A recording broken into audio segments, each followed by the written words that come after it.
Okay, we are here with Michael Janocik, is that pronounced right? Not bad. And John Crane, who has a name I can pronounce easily, from Conservatives Concerned About the Death Penalty. Tell me about this organization that I have never heard of before. Well, our debut is here at CPAC. We started in Montana several years ago when the then majority leader of the House of Representatives started to talk about the issue with other conservatives and found he wasn't alone. And the more we talk, the more conservatives we find who agree. And here at CPAC, we've had hundreds upon hundreds of people come to our exhibit booth and express their support and say, I felt I was alone.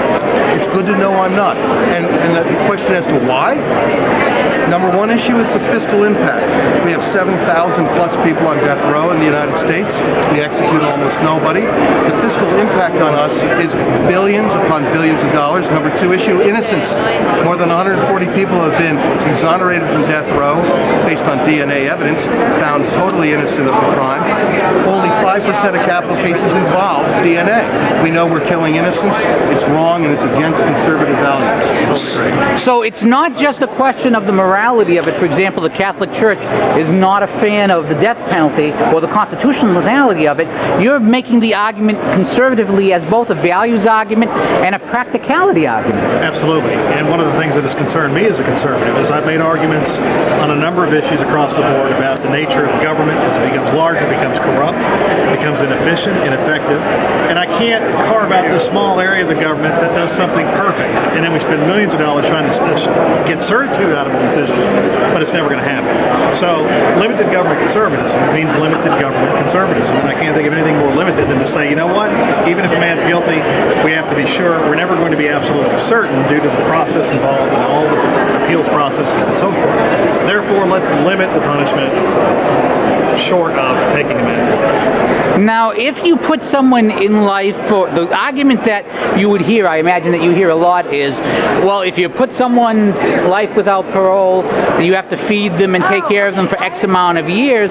But your argument, as you said, is because of the appeal process on the death penalty, because we're trying so hard not to make a mistake, it turns it into a less cost-effective method. So by a factor of 10, it's more expensive than the death penalty costs.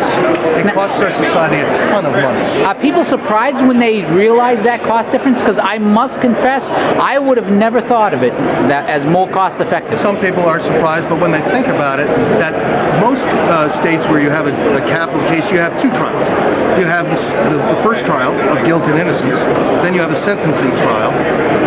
They cost 10 times more than the normal murder trial. And then you have a death row that you have to support. That costs more. And then you have endless appeals. And another thing that conservatives are against is putting the family members of murder victims through decades of appeals, going back to court every year, reliving the crime over and over again. And it's a false promise, because we do not use the death penalty. In fact, you could use the famous Daniel Faulkner I can't pronounce his name to save my life case, as a textbook example of this very problem. What, Dead Man Walking? No, Daniel Faulkner. Oh. And Muma Abu, whoever in a thing. Yeah, yes. Jamal, yeah. Well, individual cases, and particularly, those who are, prisoners, we're not going to get into that, but as a society, we should examine the system. The system is irrevocably broken in our opinion. It doesn't work. And Michael, you were about to say something before I threw a question. Conservatives tend to be for tort reform, as I am. I also manage a medical practice in my full-time job. One of the reasons we support tort reform is because we understand the complexity of some of these decisions made in court. Now, if you're going to support tort reform and limit the number of dollars a jury can award in a medical malpractice case because we don't ultimately trust the jury, then it seems to me it makes common sense that you also have to limit the application of death penalty. And where can people go to find out more about your group? You can go to www.conservativesconcerned.org. Okay, John Crane, Michael Janik, thank you very much for your time. Thank you very much.